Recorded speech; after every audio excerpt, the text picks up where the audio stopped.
Hi guys. Welcome to my first podcast. We're Midnight Rambles. Rambles. Let's get ready to rumble. Sorry. Oh, we're gonna stem throughout this whole video, and you're gonna like it. You're gonna learn to love me. You're gonna love me.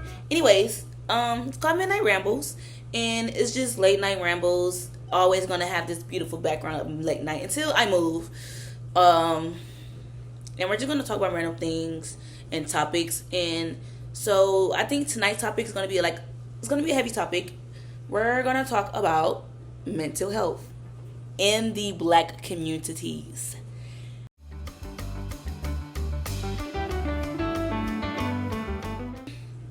When I speak of Black mental health in the Black communities in general, it's half and half about who cares. Let's say right now I'm in college, go Warriors, Wayne State. And it's very evident that the students on this campus actually do care about their mental health. They care about their friends' mental health. They care about the community mental health. But you also have people who don't care, and I feel like the majority of people that don't care are older folks. So, that's really a problem to me, is that older Black folks do not care about mental health. So I'm gonna look up some information for sure. I know some things off the head of my nose, like some events that I know that comes into the medical field in the mental health and Black community is, I forget her name, but it was that one Black lady back in the day. She was experimented on by doctors without her consent. Currently, there's another Black lady who's dead. She had cancer and her cells were amazing cells, and they're currently still working on her cells, and the family's not getting paid. They didn't ask for family consent. They didn't ask for her consent before she died, and that's weird. And then you also got the Tuskegee event that happened.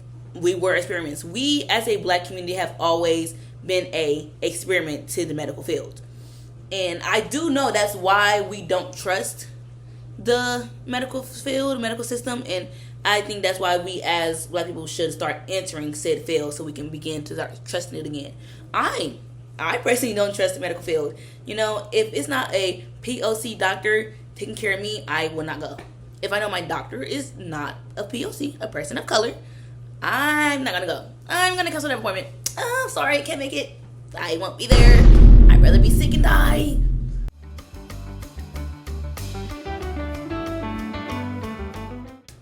Before we get started with me talking about the beginning, the middle, and now the continuation of Black mental health, let's set some things straight.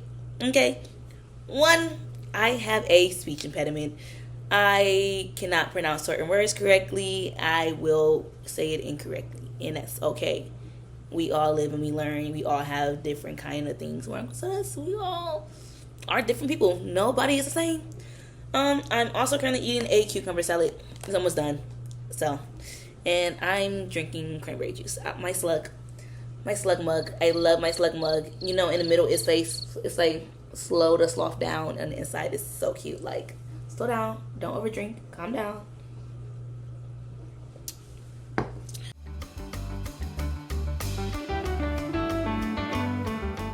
In the beginning of mental health, you think about certain incidents that happened. And when I think about the beginning, I think about the Tuskegee syphilis experiment. That is where the mistrust began. That may not be the exact first incident to happen where the mistrust began it, but I believe that was the first thing to help push that mistrust of not trusting in. So when you think about the Tuskegee syphilis study, it did create deep mistrust towards healthcare systems, and because of that, support often it comes from things such as church spaces, campus spaces, group therapy spaces, and basically the community itself. We as a community find different spaces for us to feel safe. Hashtag safe space. We love our safe spaces. And these are the first immediate mental health systems you build. You build these communities to speak with people and have a space where you can truly open up to somebody and let them know like what's going on. I need help. Like, can you help me with this today? Da da da. Can we just have a nice talk today? Blah blah blah. You know.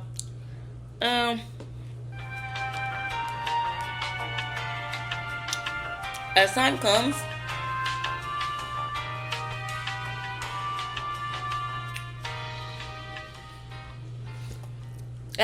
keep coming, we as a black community decided to grow. We grew and we came and we conquered and we took over. We're taking over the streets, y'all. We are taking over the medical field. And I love seeing the black folks in the medical field.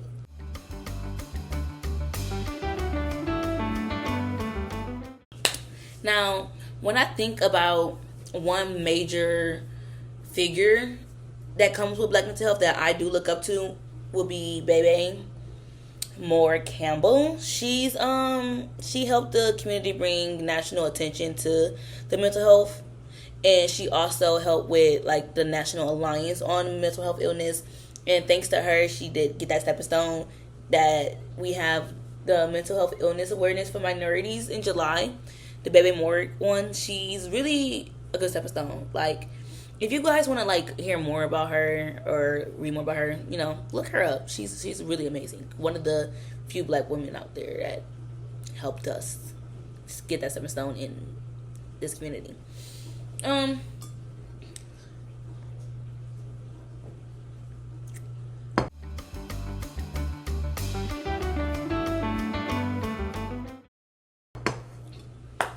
Therapy is a hard topic to speak of. It's a hard topic to even do yourself. It's a hard thing to go out and straight up and say, I need therapy. Or to go out and say, I'm going to therapy. You know, and it's frowned upon in our community when people be like, yeah, I go to therapy. And they be like, oh, are you okay? Are you like in the head? Like,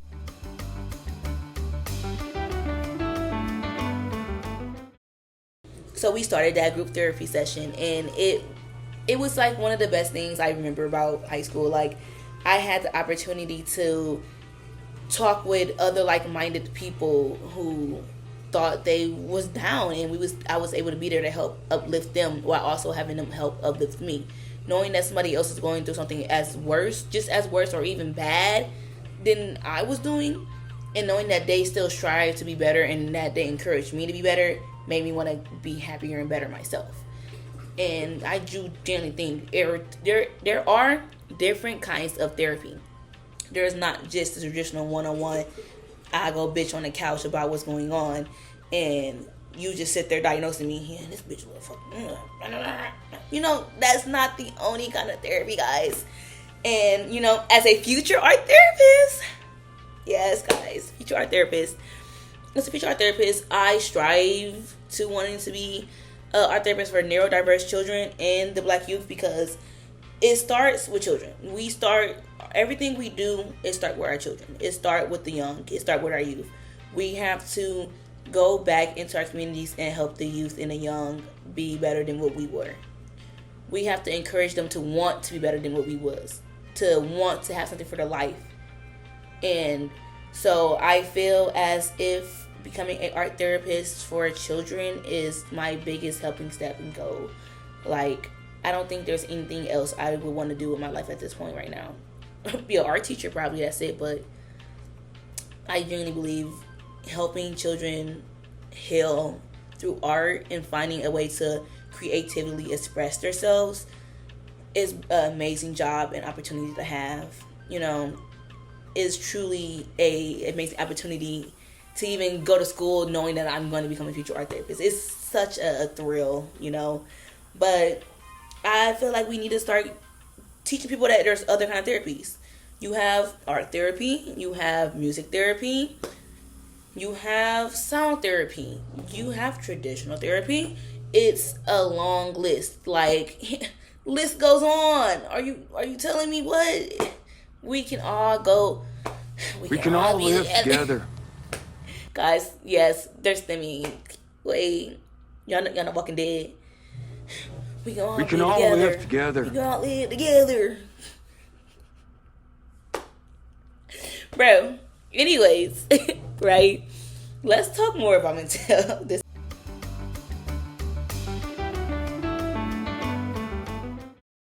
Now this is something that I feel deeply. Like, I have this in y'all. Oh, I need a bite.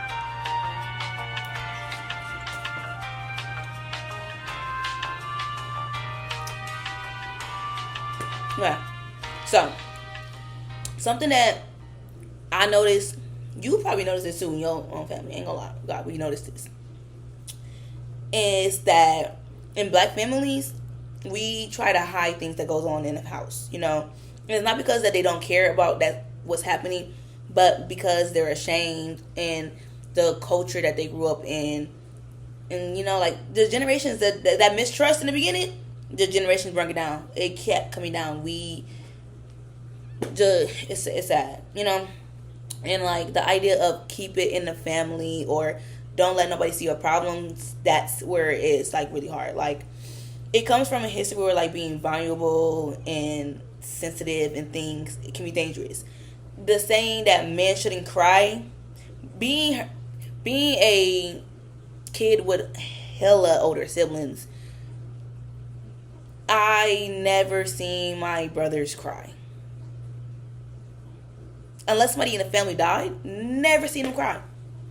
And I feel like men should cry more often. You know? They shouldn't have to repress their feelings and keep it down and be a man, be strong. Nigga, no. Be weak sometimes, okay? Go cry in a corner. Go to your girlfriend and be like, babe, I'm tired of this shit. And just start crying. Like, just be honest with yourself. Don't be like, oh, I'm a nigga, so I gotta keep my front. I can't let nobody see me be weak. No, be weak. It's attractive to some women, you know. It really is. Like, be weak. It's okay. Families need to understand that being vulnerable is really a great skill to have. To be able to have empathy, that's something that's nice to have. And we need more people to be more vulnerable, you know? And letting things like this happen, your emotions get buried, you know, anxiety, depression, stress, all that. It builds up because you're raised and taught to not speak about your feelings, not to tell somebody how you're doing, what you're thinking, what's going on in your head. And I done that. I kept so much stuff to myself, it got out of hand. I still keep so much to myself, but I learned how to journal. I learned how to write it down, how to trust a good 3, 4, 5 people in my life and tell them, like, hey, you know, I'm gonna tell you right now, don't need you to tell me it's okay, but I want you to listen. Like, hey, I'm feeling A, B, C, D, E, F, G, and I don't know what to do. I just feel really down right now, and can you come over and just hang out with me today? Can I come to your place, sleep in your bed, hang out with you? A, B, C. You know, it's like, I know how to handle it now. But growing up in that environment where they, like, you shouldn't speak out of this, like, being told, oh, you're fucking crazy because you think this way. You want to get locked up in a fucking hospital? You want to get stuck there? Like, that shit's dead. Like, bruh, you're not, no. So, you know, like, instead of turning to your therapist or psychologist, you often go to your communities. Good thing we have the communities, right? Genuinely, I'm very happy that there's growth from what goes on in black homes and to now, like, excuse me, like, you know, we're seeing more open conversations. You know, people are opening up more. They're looking for resources, opening up resources. We have people encouraging therapy. Hey, that's me. You got the emotional awareness in communities, especially on campuses.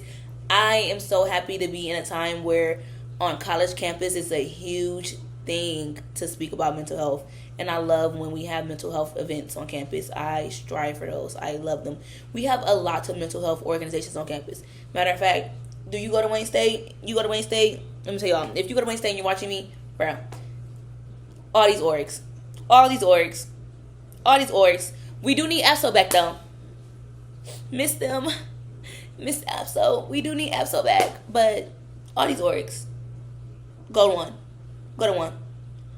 Talk to one. We have free therapy here. We have caps. Do it. Don't sit there. It's free. You pay for it. You pay that tuition, right? You pay for it. Do it. Go to where you need to go. We're like, what? Go where you need to go. Do what you gotta do. We don't judge. I don't judge. Please, seek help.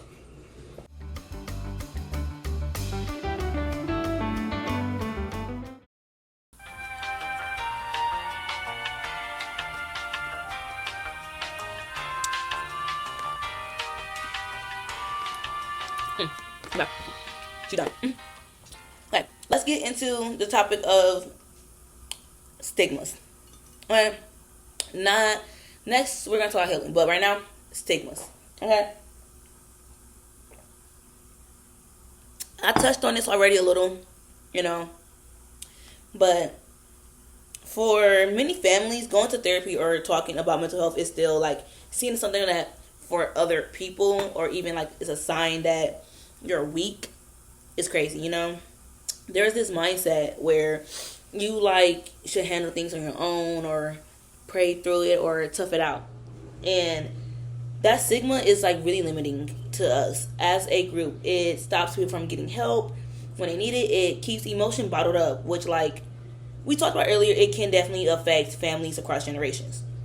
The good thing is, though, is that there's more people like here that's challenging that stigma. I see it so much on campus of us challenging the stigma. Black psychiatrists, black activists, and even social media creators. It's a thing we all talk about. And we all express and like deepen the understanding, like, guys, it's okay to be seen as weak. Helpiness is not a weakness. Getting help is a strength. That's really strengthening. You're brave. You are. I'm a survivor. I'm a survivor.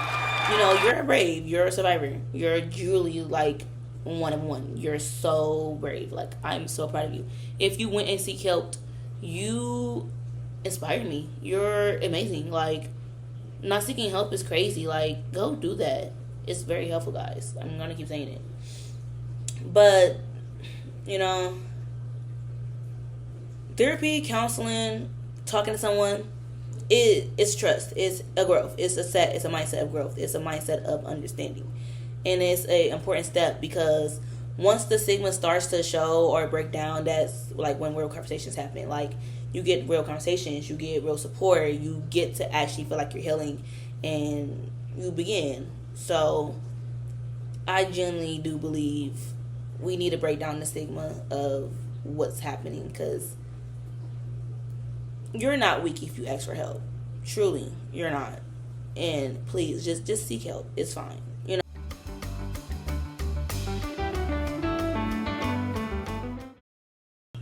It's getting to that time where I'm just ready to stop talking, and I'm about to go read a book. Reading books are so fun, guys.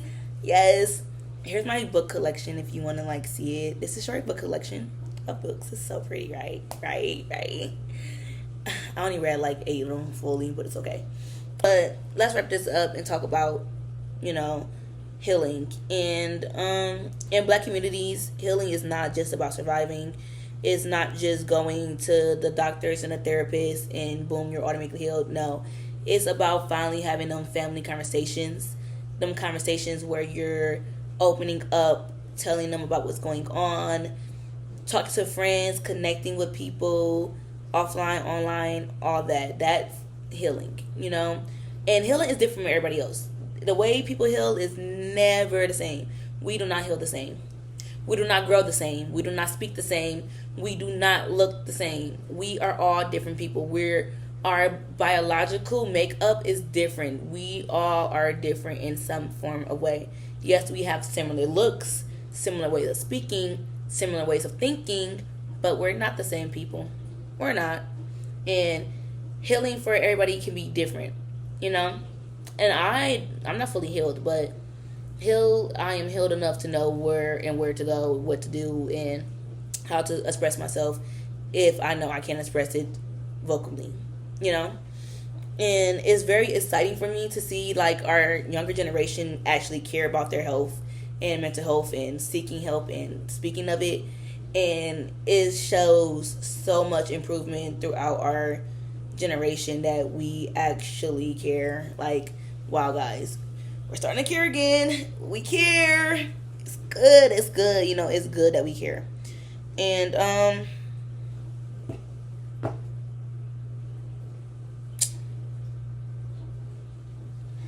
sometimes things just don't go as planned, and that's okay.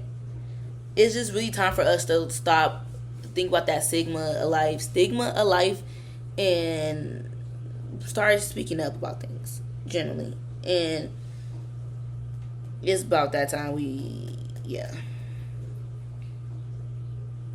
But whether it's opening up to a friend, a family member, someone you could trust, somebody random, so you don't have to think about your friends or family knowing that you're going through this. You can chat in a random group. You know, find a random therapy group online, chat them up, talk to somebody. You know, if you do that, that's great. You know, but do it. Reflect. Journal. Go grab your journal. Write in your journal, I felt this way today. You know, or just be okay with being yourself. Be okay with being human. Go be okay. Okay, like you don't have to do it right now. No, I'm not even gonna go do it right now. You can go and gently do it whenever you feel comfortable enough to do it.